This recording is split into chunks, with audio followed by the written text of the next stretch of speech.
ഞങ്ങൾക്ക് സ്വപ്നത്തിൽ പോലും ലഭിക്കാത്ത വീടാണ് ഞങ്ങൾക്ക് ഇന്ന് ലഭിച്ചത്.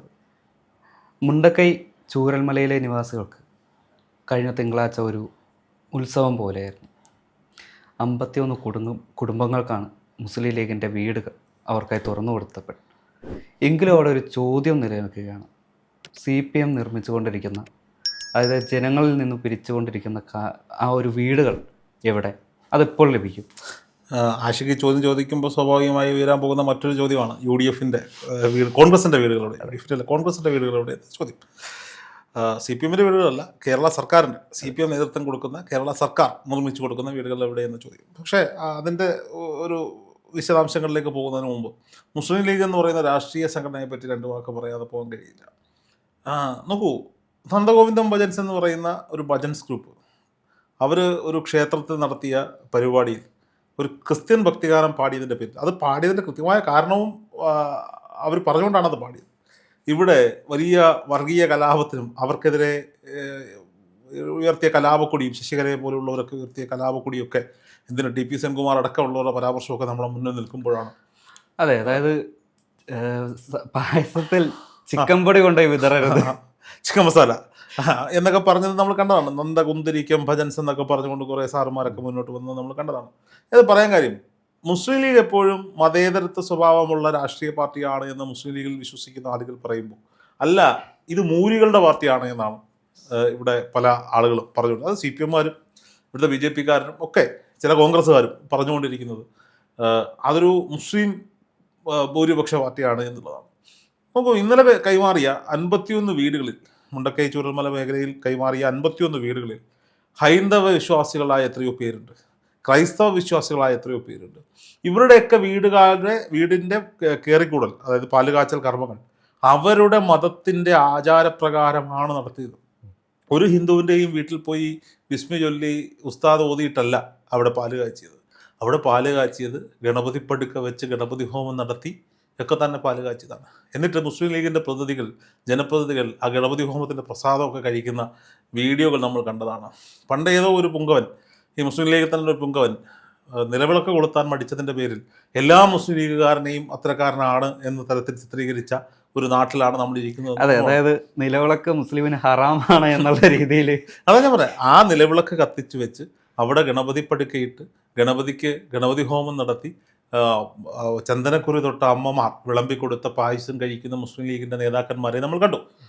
അതിനേക്കാളൊക്കെ അപ്പുറത്തേക്ക്, അതവിടെ നിൽക്കുന്നത്, അത് അതിനൊരു ഭാഗമാണ്. അതിനേക്കാൾ അപ്പുറത്തേക്ക് ഒരു രാത്രി ഇരുട്ടി വെളുത്തപ്പോൾ തലമുറയായി ഉണ്ടാക്കിയെടുത്തതും മനുഷ്യൻ്റെ കഷ്ടപ്പാടിൽ നിന്നും പ്രയത്നത്തിൽ ഉണ്ടാക്കിയെടുത്ത സ്വപ്നങ്ങളും ജീവിതവും ജീവനും ഇല്ലാതായിപ്പോയ ഒരു വലിയ ജനവിഭാഗമുണ്ട് മുണ്ടക്കൈ ചൂരൽമല മേഖലയിൽ. ഒരു രാത്രി നമുക്ക് ചിന്തിക്കാൻ പോലും കഴിയില്ല ആഷിക്കെ. അപ്പോൾ ആഷിക്കായാലും ഞാനായാലും ഒക്കെ, അല്ലെങ്കിൽ നമ്മുടെ പേരൻസൊക്കെ ആയാലും കഷ്ടപ്പെട്ട് ചുരുക്കൂട്ടി ഉണ്ടാക്കിയെടുത്തൊരു വീട്, ആ വീട്ടിലെ വളർത്തുമൃഗങ്ങൾ, വാഹനങ്ങൾ, ഉറുമ്പ് അരി കൂട്ടി വെക്കും പോലെ വാങ്ങിക്കൂട്ടിയ സ്വർണ്ണാഭരണങ്ങൾ, സുഹൃത്തുക്കൾ, ബന്ധുക്കൾ, മക്കൾ, അമ്മമാർ, സഹോദരിമാർ, സഹോദരന്മാർ, ഒന്ന് പ്രകൃതി കുലുങ്ങിയപ്പോൾ ഒറ്റ രാത്രി കൊണ്ട് ഒലിച്ചില്ലാതായിപ്പോയൊരു നാടാണ്. ഒന്നുമില്ലാതായിപ്പോയൊരു നാടാണ്. ആ നാടിനെ ചേർത്ത് പിടിക്കേണ്ടത് നമ്മൾ നാട്ടുകാരുടെ ഉത്തരവാദിത്തമാണെന്ന് മനസ്സിലാക്കിക്കൊണ്ട്, ആയിഷ ഉമ്മ ആട് വിറ്റ കഥയൊക്കെ നമ്മൾ കേട്ടിട്ടുണ്ട്. ഇവിടുത്തെ ബീഡി തെറുപ്പുകാരനും കശുവണ്ടി തൊഴിലാളിയും കർഷക തൊഴിലാളിയും കയർ തൊഴിലാളിയും ടാപ്പിംഗ് തൊഴിലാളിയും അടക്കമുള്ള തൊഴിലാളി വർഗവും മധ്യവർഗവും മുതലാളി വർഗവും ഒക്കെ സർക്കാർ ഉദ്യോഗസ്ഥരും സംവിധാനങ്ങളും ജനപ്രതിനിധികളും ഒക്കെ ചേർന്നുകൊണ്ട് 700 ചില്ലുവാനും കോടി രൂപയാണ് മുഖ്യമന്ത്രിയുടെ ദുരിതാശ്വാസ നിധിയിലേക്ക് കൊടുത്തത്. മുണ്ടക്കൈ ചൂരൽമല ദുരിതം കഴിഞ്ഞിട്ട് ഇപ്പോൾ എത്ര വർഷമാകുന്നു? അവിടെ ഇലക്ഷന് മുമ്പ് ഒരു PR വർക്കിന് വേണ്ടി കുറേ വീടുകൾ ഉദ്ഘാടനം ചെയ്തു തുറന്നു കൊടുത്തു എന്ന് പറഞ്ഞുകൊണ്ട് മുഖ്യമന്ത്രിയുടെ നേതൃത്വത്തിൽ അവിടെ പോയി എന്തൊക്കെയോ ഷോ കാട്ടിക്കൂട്ടി. PR വർക്കിന് വേണ്ടി മമ്മൂട്ടി ഇറക്കി അത് തിരിച്ചടിച്ചു. അങ്ങനെ എന്തൊക്കെ അവർ കാട്ടിക്കൂട്ടി. മുസ്ലിം ലീഗിന് വേണമായിരുന്നെങ്കിൽ അത്തരത്തിൽ ഒരു പ്രഹസനം ഇലക്ഷന് മുമ്പ് കാണിക്കാമായിരുന്നു. അത് കാണിച്ചില്ല എന്നിടത്താണ് പ്രിയപ്പെട്ട ബഹുമാനപ്പെട്ട മുസ്ലിം ലീഗിൻ്റെ നേതൃത്വത്തിൻ്റെ കാല് തൊട്ട് തൊഴാൻ നമുക്ക് തോന്നിപ്പോകുന്നത്. കുഞ്ഞാലിക്കുട്ടി സാഹിബിൻ്റെ വൈകാരികമായ ഒരു പ്രതികരണം അദ്ദേഹത്തെ ഇല്ലായ്മ ചെയ്യാൻ ശ്രമിച്ചപ്പോഴൊന്നും നമ്മൾ കണ്ടിട്ടില്ല. പക്ഷേ കഴിഞ്ഞ ദിവസം നമ്മൾ കണ്ടു. ഹൃദയം കൊണ്ട് പണിതീർത്ത വീടുകളെ പറ്റി അദ്ദേഹം പറയുമ്പോൾ അദ്ദേഹത്തിൻ്റെ കണ്ണ് അറിയാതെ നിറയുന്നുണ്ടായിരുന്നു. നമ്മളത് മനസ്സിലാക്കാതെ പോകരുത്. വെറും ഒരു വീടല്ല അവർ വെച്ചു കൊടുത്തത്. 51 വീടുകൾ കൈമാറിയെങ്കിൽ അടുത്ത ഘട്ടത്തിൽ ജൂൺ മാസത്തോടു കൂടിയും ബാക്കി വീടുകൾ സെപ്റ്റംബർ മാസത്തോടു കൂടിയും പണി തീരുമെന്ന് ഉറപ്പുകൂടി നൽകുന്നുണ്ട് മുസ്ലിം ലീഗ്. ഒരു വീട് വെറുതെ ഒരു കെട്ടിടം വെച്ച് കൊടുത്തല്ല, 3 ബെഡ്റൂമുകൾ, 2 അറ്റാച്ച്ഡ് ബാത്റൂം, ഒരു ഹോൾ, ഒരു കിച്ചൺ, നാളെ സാമ്പത്തികമായി ഭദ്രപ്പെടുമ്പോൾ മുകളിലേക്ക് പണിയത്തക്ക രീതിയിലുള്ള സ്റ്റെയർ കേസുകൾ, അതിനുവേണ്ട സാങ്കേതിക സംവിധാനങ്ങൾ, ആ വീട്ടിൽ വേണ്ടുന്ന മുഴുവൻ ഫർണിച്ചറുകൾ, അടുക്കളയിലേക്ക് വേണ്ട പാത്രങ്ങൾ, ദിവസം പ്രതി ഉപയോഗിക്കേണ്ടുന്ന ഉപകരണങ്ങൾ, 1 മാസക്കാലം അവരുടെ അടുപ്പ് പുകയുവാനുള്ള ഭക്ഷണ പദാർത്ഥങ്ങൾ തയ്യാറാക്കാനുള്ള പലചരക്കുകൾ, പച്ചക്കറികൾ അടക്കം വാങ്ങിക്കൊടുത്തിട്ടാണ് മുസ്ലിം ലീഗ് പറഞ്ഞത് ഇത് PR വർക്കിന് വേണ്ടി ഉപയോഗിക്കാൻ വേണ്ടി സന്ദർശകരാരും ഇങ്ങോട്ട് വരേണ്ടതില്ല, അവരുടെ സ്വകാര്യതയെ മാനിക്കേണ്ടിയിരിക്കുന്നു, ഇത് അവരുടെ സ്വകാര്യ ചടങ്ങാണ്. മാധ്യമങ്ങൾ പോലും വരണ്ട എന്ന് പറയുന്നൊരിടത്തേക്ക് മുസ്ലിം ലീഗ് ആ സംവിധാനത്തെ കൊണ്ടുപോയെങ്കിൽ നമ്മൾ മനസ്സിലാക്കണം, അവിടെ മരണപ്പെട്ട ഹൈന്ദവ ജനതയ്ക്ക് വേണ്ടി ഹൈന്ദവവാദം ഉന്നയിക്കുന്ന സംഘപരിവാർ ശക്തികൾ എത്ര വീട് വെച്ചു കൊടുത്തു? ശശികല ടീച്ചർ എത്ര രൂപയാണ് ഈ പറയപ്പെടുന്ന ദുരിതാശ്വാസ നിധിയിലേക്കോ അല്ലെങ്കിൽ സ്വമേധയോ ചെയ്തത്?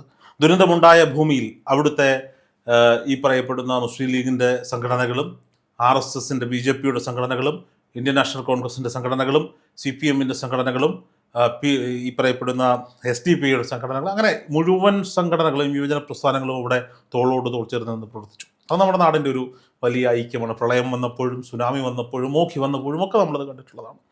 അതിനുശേഷം അതിനപ്പുറത്തേക്ക് രാഷ്ട്രീയ മുതലെടുപ്പിന് വേണ്ടി ദുരിതബാധിതരെ ഉപയോഗിക്കുന്ന വലിയ PR വർക്കിൻ്റെ ക്യാൻവാസിലേക്ക് ഒരു സർക്കാർ നമ്മളെ കൊണ്ടുപോകുന്നത് കണ്ടവരാണ് നമ്മൾ.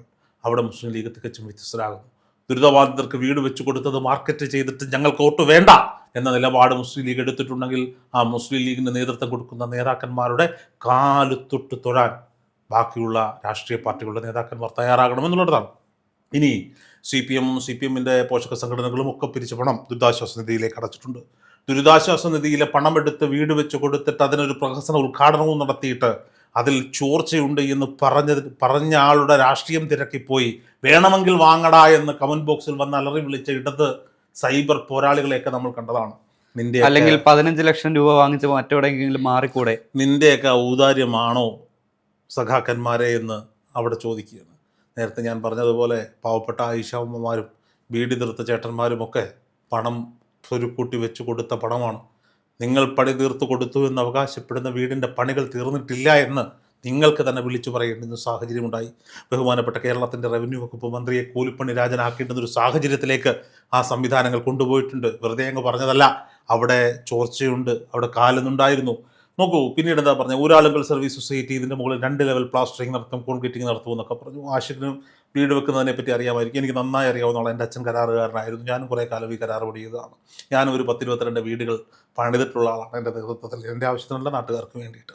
അച്ഛന് സുഖമില്ലാതിരുന്ന കാലഘട്ടത്തിൽ ഒരു കോൺക്രീറ്റിങ് കഴിഞ്ഞാൽ അതിൻ്റെ മുകളിൽ നമ്മൾ എന്ത് ചെയ്യും, ഒരു ഡോക്ടർ ഫിക്സിറ്റ് എന്ന് പറയുന്ന കെമിക്കൽ ചേർത്ത് പ്ലാസ്റ്ററിങ് നടത്തുമ്പോൾ അവിടുത്തെ ചോർച്ച അവിടെ നിൽക്കും, ചെറിയ കാലലൊക്കെ അവിടെ നിൽക്കും. യാതൊരു പണിയും തീരാതെയാണ്, വെറും സ്ട്രക്ചറാണ് പണിത് കൊടുത്തിട്ട് PR വർക്കിന് ഉപയോഗിച്ചത്. ഇന്ന് നമ്മളിത് സംസാരിച്ചു കൊണ്ടിരിക്കുന്ന ഈ സമയത്തും മുസ്ലിം ലീഗിൻ്റെ 51 വീടുകളിൽ അരി പുകഞ്ഞുകൊണ്ടിരിക്കുന്ന, അടുപ്പ് പുകഞ്ഞുകൊണ്ടിരിക്കുന്ന ഈ സമയത്തും ഞാൻ ചോദിക്കുന്നു, സർക്കാർ വെച്ചു കൊടുത്ത വീടുകളിൽ ആരെങ്കിലും ഒരാൾ താമസമാക്കിയിട്ടുണ്ടോ? ഇല്ല. ഇലക്ഷൻ കഴിഞ്ഞതോടെ അത് ഉപേക്ഷിക്കപ്പെട്ട നിലയിലാണ്. പവർ കട്ടില്ലാത്ത 10 വർഷങ്ങൾ എന്ന് പറയുന്നത് പോലെയാണ് ഈ മുണ്ടക്കൈ ചൂരൽമല മേഖലയിലെ വീട്ടുകാർക്ക് വീട് കൈമാറി എന്ന് പറയുന്നത്.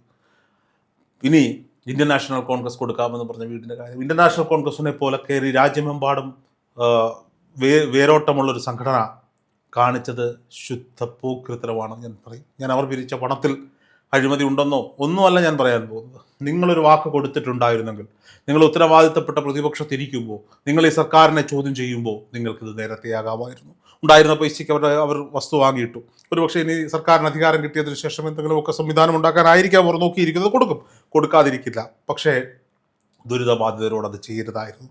നിങ്ങൾ കൊടുക്കാമെന്ന് പറഞ്ഞെങ്കിൽ കൊടുക്കണമായിരുന്നു. കൊടുക്കുന്നില്ല, ഞങ്ങൾക്കത് കൊടുക്കാൻ കഴിയുന്നില്ലെങ്കിൽ നിങ്ങൾ പിരിച്ച പൈസ മുഖ്യമന്ത്രിയുടെ ദുരിതാശ്വാസ നിധിയിലേക്കെങ്കിലും കൈമാറണമായിരുന്നു. ഒരു കോൺഗ്രസ് പ്രവർത്തകന് 10 വർഷക്കാലത്തെ ഭരണവിരുദ്ധ വികാരം നിലനിൽക്കുന്ന ഈ നാട്ടിൽ, കടുത്ത പിണറായി വിരുദ്ധത നിലനിൽക്കുന്ന ഈ നാട്ടിൽ ഒരു കോൺഗ്രസ്സുകാരൻ ഇറങ്ങി രാഷ്ട്രീയ പ്രവർത്തനം നടക്കുമ്പോൾ 10 വർഷത്തെ കൊള്ളരുതായ്മകളെക്കുറിച്ച് പറയുമ്പോൾ സഖാക്കന്മാർക്ക് തിരിച്ചു പറയാൻ ഒരു കഥ, ഒരു സംഭവം നിങ്ങളായി ഉണ്ടാക്കി കൊടുത്തതാണ്. ഇലക്ഷൻ്റെ അവസാന നാളുകളിൽ ഫണ്ടെവിടെ വീടെവിടെ മക്കളെ എന്നൊക്കെ ചോദിച്ചുകൊണ്ട് LDF ഒരു പ്രചരണ ഗാനം ഇറക്കുമ്പോൾ പല കോൺഗ്രസ്സുകാരനെയും കണ്ണു നിറയുന്നത് നമ്മൾ കണ്ടു. 10 വർഷക്കാലത്ത് ഇവൻ്റെയൊക്കെ കൊള്ളരുതായ്മ ചോദ്യം ചെയ്യാൻ കിട്ടിയ അവസരം ബാലറ്റിലൂടെ, കൈവിരലിൽ പുരട്ടുന്ന മഷിയിലൂടെ, വോട്ടവകാശത്തിലൂടെ മറുപടി കൊടുക്കാനിരുന്നപ്പോൾ ആത്മാഭിമാനത്തിൽ ചെറിയൊരു പോറലുണ്ടായി. അത് യൂത്ത് കോൺഗ്രസിൻ്റെ മാത്രം പ്രശ്നമല്ല, KPCC അധ്യക്ഷൻ്റെയും പ്രതിപക്ഷ നേതാവിൻ്റെയും AICCയുടെയും KPCCയുടെയും ഒക്കെ പരാജയമാണ് എന്ന് പറയാതിരിക്കാൻ നിവൃത്തിയില്ല. ആ ഭൂമിയിൽ ഡിവൈഎഫ്ഐയുടെ കുടിൽ കെട്ടി സമരം വരെ ഡിവൈഎഫ്ഐക്ക് എന്ത് അവകാശമാണ് അവിടെ കുടിൽ കെട്ടി സമരം ചെയ്യാൻ? ഡിവൈഎഫ്ഐക്ക് എന്ത് അവകാശം? അല്ല, ഡിവൈഎഫ്ഐക്ക് ചോദ്യം ചെയ്യാമല്ലോ. രണ്ട് കാലിലും മന്തുള്ളവൻ ഒരു കാലിൽ മന്തിന്റെ ലക്ഷണം വന്നു തുടങ്ങിയവനെ കളിയാക്കുന്ന പോലെയല്ലേ ഡിവൈഎഫ്ഐ പിരിച്ച് മുഖ്യമന്ത്രിയുടെ ദുരിതാശ്വാസ നിധിയിലേക്ക് കൊടുത്തെങ്കിൽ നിങ്ങൾ മുഖ്യമന്ത്രിയോട് ചോദിക്കണം, അല്ലെങ്കിൽ നിങ്ങൾ റവന്യൂ മന്ത്രിയോട് ചോദിക്കണം, അല്ലെങ്കിൽ നിങ്ങൾ സർക്കാരിനോട് ചോദിക്കണം. ഞങ്ങളും തന്നതല്ലേ പണം, ഞങ്ങൾ ആക്രി പിറക്കിയും ബിരിയാണി വെച്ചും തന്ന പണമല്ലേ, നിങ്ങൾ എന്തേ ഇത്ര കാലം എടുത്തു? ഇനി ഇലക്ഷൻ ആയില്ലേ, ഈ ഉദ്ഘാടനം ചെയ്ത വീടുകളിലെങ്കിലും കയറി താമസിക്കാനുള്ള അവസരം ഒരുക്കി കൊടുക്കാത്തത് എന്തേ എന്ന് ചോദിക്കും.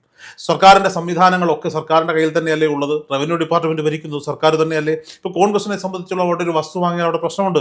വനമേഖലയോട് അതിർത്തി പങ്കിടുന്ന വസ്തുക്കളാണ്. ഈ പറയപ്പെടുന്ന റവന്യൂ ഡിപ്പാർട്ട്മെൻറ്റുമായി ബന്ധപ്പെട്ട് അതൊരു മലയോര മേഖലയാണ്, എല്ലാ മേഖലയിലും വീട് വെക്കാൻ കഴിയില്ല. അപ്പോൾ സ്വാഭാവികമായും കോൺഗ്രസ് പറയുന്ന സാങ്കേതികത്വം എന്താണ്? വസ്തു അവർ തരുമെന്നാണ് വിചാരിച്ചത്, വസ്തു തരാൻ കഴിഞ്ഞില്ല, പിരിച്ച പണം കൊണ്ട് വസ്തു വാങ്ങേണ്ടി വന്നു. ഇനി പുതിയ പണം കണ്ടെത്തിയിട്ട് വേണം ഈ പറയപ്പെടുന്ന വീട് വെച്ച് നൽകാൻ. കുഞ്ഞാലിക്കുട്ടി പറയുന്നുണ്ട്, 3 മാസക്കാലങ്ങൾ സർക്കാർ ഓഫീസുകളിൽ ഞങ്ങളുടെ പ്രതിനിധികൾ കയറി ഇറങ്ങി. ഞങ്ങൾ ഈ പണം കൊടുക്കാൻ തയ്യാറാ, ഞങ്ങളെ വിളിക്കാൻ, ഞങ്ങളെ കേൾക്കാൻ ആരും തയ്യാറായില്ല. ഇനി ഈ വിഷയത്തിൽ കോൺഗ്രസിനെ വലിയ രീതിയിൽ വിമർശിക്കുന്ന ഒരു ചാനൽ ശൃംഖലയുണ്ടല്ലോ, കേരളത്തിലെ നമ്പർ 1 ന്യൂസ് ചാനൽ ശൃംഖല.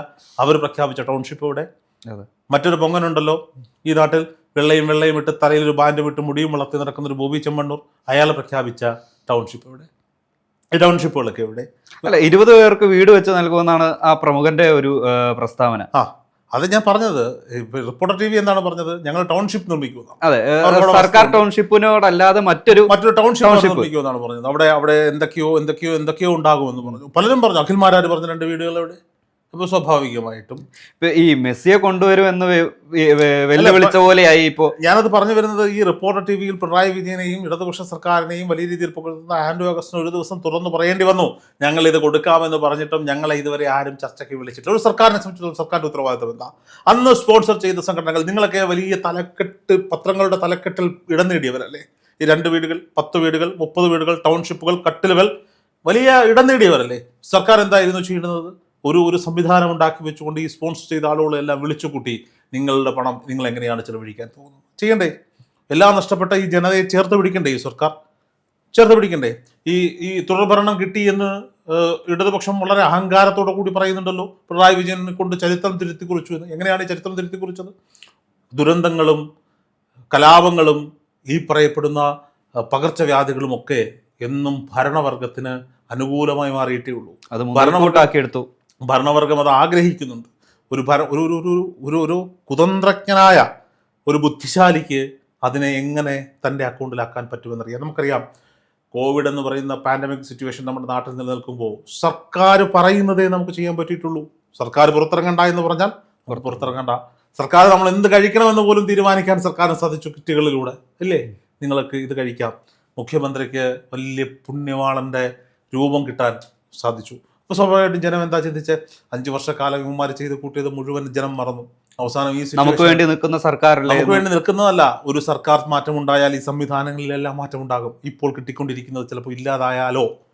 ജനം സ്വാഭാവികമായും അങ്ങനെ ചിന്തിക്കും. നാളെ കിട്ടാൻ പോകുന്ന നല്ലതിനെ പറ്റിയല്ല, ഇപ്പോൾ കിട്ടിക്കൊണ്ടിരിക്കുന്നതെങ്കിലും കിട്ടട്ടെ എന്ന് കരുതി ഈ സർക്കാരിന് ജനം വോട്ട് ചെയ്തു. പിന്നീട് വന്ന 5 വർഷക്കാലങ്ങൾ ഇവിടെ ദുരന്തങ്ങളൊന്നും ഉണ്ടായില്ല. ആകെ ഉണ്ടായ ദുരന്തം ഈ വയനാട് ദുരന്തമാണ്. ഈ വയനാട് ദുരന്തത്തിനെയും അവസാനം വയനാട് നമുക്കറിയാം, ഒരിക്കലും LDFന് അങ്ങോട്ട് കടന്നു കയറാൻ പറ്റാത്തത്രത്തോളം വലിയ വോട്ട് ബാങ്ക് UDFനുള്ളതാണ്. അവിടേക്കൊക്കെ കടന്നു കയറാൻ, അത് കാണിച്ചുകൊണ്ട് വോട്ട് നേടാൻ, കാണടാ ഞങ്ങളുടെ സർക്കാർ, ഞങ്ങളുടെ പിണറായി വിജയൻ പടുത്തുയർത്തിയ വീടുകൾ കാണടാ എന്ന് പറഞ്ഞുകൊണ്ട് വോട്ട് ചോദിക്കാനുള്ള സംവിധാനമാക്കി മാറ്റി വയനാട് ദുരന്തത്തെയും എന്നുള്ളതാണ് യഥാർത്ഥമായ സത്യം. ഞാൻ വീണ്ടും പറയുന്നു, വീട് വെച്ച് കൊടുക്കാമെന്ന് പറഞ്ഞ കോൺഗ്രസ് വീട് വെക്കാത്തത് അത്യന്തം പ്രതിഷേധാർഹമാണ്. നാട്ടുകാരുടെ പണം പിരിച്ച് സർക്കാർ ആ പണത്തിൻ്റെ ഒരു പങ്കെങ്കിലും മുടക്കി അവിടുത്തെ ജനതയെ ചേർത്ത് പിടിക്കാത്തത് അത്യന്തം വിമർശനാത്മകമാണ്. ഇനി ജനങ്ങൾക്ക് കൊടുത്ത വാക്ക് പാലിക്കാൻ ഏതറ്റം വരെയും പോയ മുസ്ലിം ലീഗ് നേതൃത്വത്തിനോട് നന്ദി പറയണം. ആര്? ആ വീട്ടുകാരല്ല, ആ ജനങ്ങളല്ല, ഈ ജനത മുഴുവൻ. നാളെയും എന്തെങ്കിലുമൊക്കെ പ്രശ്നങ്ങളുണ്ടായാൽ നോക്കൂ, ഈ വെടിക്കെട്ട് ദുരന്തത്തിൽ പോലും കുഞ്ഞാലിക്കുട്ടിയുടെ പ്രതികരണം എന്ത് പക്വതയോടെയുള്ള പ്രതികരണമായിരുന്നു. ആചാരങ്ങളും ഉത്സവപ്പറമ്പുകളിലെ വെടിക്കെട്ടുകളും വേണ്ട എന്ന് പറയാൻ ഞാൻ ആളല്ല, പക്ഷേ സാങ്കേതികത്വം കാലത്തിനൊത്ത് മാറിക്കൊണ്ട് വേണം ഇതെല്ലാം ചെയ്യാൻ. ചേട്ടാ, അതിനുള്ളിലും ഒരു ജാതിയുടെ രീതിയിലുള്ള 1-2 കമന്റ് ചേട്ടൻ ശ്രദ്ധിച്ചിരുന്നു. അതായത് വിഷുവിന് ഉണ്ണികൃഷ്ണന് മന്തിയുടെ അടുത്ത് കൊണ്ട് ഈ പോസ്റ്റർ ഉണ്ടാക്കിയതിന്റെ ഫലമല്ലേ ഈ കാണുന്ന തൃശ്ശൂർ പൂരം നടക്കാത്ത രീതിയിലാക്കിയത് എന്നുള്ള രീതിയിലുള്ള വർഗീയ കമന്റ് വരെ ഉണ്ടായിട്ടുണ്ട്. അത് നമ്മൾ ഈ പ്രളയത്തിലും കോവിഡിലും ഇതുപോലുള്ള ദുരന്തങ്ങളിലും മലയാളി കൈകോർക്കുന്നത് മതത്തിന്റെയോ ജാതിക്കെട്ട് വേലിക്കെട്ട് നോക്കിയിട്ടല്ല. നോക്കൂ, ഈ വർഗീയ കലാപത്തിന് കോപ്പുകൂട്ടിയ പല സാഹചര്യങ്ങളിലും മുസ്ലിം ലീഗ് എടുത്ത നിലപാടുകൾ വളരെ മതനിരപക്ഷമായ നിലപാടാണ് മുസ്ലിം ലീഗ് എടുത്തിട്ടുള്ളത്. നമ്മൾ ഇപ്പോൾ കുറച്ചു മുമ്പ് ഞാൻ വായിച്ചുകൊണ്ടിരുന്ന വാർത്തയാണ്, ഞരളത്ത് ഹരിഗോവിന്ദൻ എന്ന് പറയുന്ന കലാകാരൻ മുസ്ലിം ലീഗിൽ മെമ്പർഷിപ്പ് എടുത്തതിൻ്റെ പേരിൽ അദ്ദേഹത്തെ ക്ഷേത്രങ്ങളിൽ നിന്ന് മാറ്റി നിർത്തുക. ചേട്ടാ, അദ്ദേഹം പറഞ്ഞ വാക്കുകൾ എനിക്ക് ഇപ്പോഴും ഓർമ്മയുണ്ട്. അതായത് 81 ഗായത്രി മന്ത്രങ്ങൾ ഉരുവിട്ടാണ് ആ ഒരു മുസ്ലിം ലീഗിലേക്ക് അംഗത്വം എടുക്കാൻ വേണ്ടി വീട്ടിൽ നിന്നും പുറപ്പെട്ടത്. അത് ആ സമയത്ത് അദ്ദേഹത്തിൻ്റെ ശരീരത്ത് ആ ഒരു പൂണൂൽ ഉണ്ടായിരുന്നു എന്നുള്ളത് മറ്റൊരു സത്യമാണ്. ഞാനതാ പറഞ്ഞത്. അപ്പോൾ ഒരു മുസ്ലിം ലീഗിന്റെ മുന്നിൽ ആ മുസ്ലിം എന്ന ആ നാമമാണ്. ഞാൻ എല്ലാ മതങ്ങളിലും തീവ്രവാദികളുണ്ട്. എല്ലാ മതങ്ങളിലും, ഹൈന്ദവ മതത്തിലുണ്ട്, ക്രൈസ്തവ മതത്തിലുണ്ട്, ഇസ്ലാം മതത്തിലുണ്ട്. മതം എന്ന ബോധം പലർക്കുമുണ്ട്. ആ മതത്തെ അവരെങ്ങനെ ഉപയോഗിക്കുന്നു എന്നുള്ളതാണ്. 2 രീതിയിൽ ഉപയോഗിക്കാം. നല്ലതിനെ ഉപയോഗിക്കാം, മോശത്തിന് ഉപയോഗിക്കാം. ആ മോശത്തിന് ഉപയോഗിക്കുന്നവരെ മാറ്റി നിർത്തണം. മറ്റേ ഒരു സിനിമയിൽ എല്ലാ മുസ്ലിങ്ങളും തീവ്രവാദികളാണോ എന്ന് ചോദിക്കുന്നത് പോലെ തന്നെയാണ് ഇവിടെയും ചോദിക്കാനുള്ളത്. ഇപ്പോൾ മുസ്ലിം ലീഗിൻ്റെ കൊടുത്ത വീടുകൾ ഏറ്റുവാങ്ങിയ ദുരിതബാധിതർക്കെതിരെ സൈബർ ലോകം തിരിയാത്തത് തന്നെ മഹാഭാഗ്യം എന്ന് ചിന്തിക്കാം.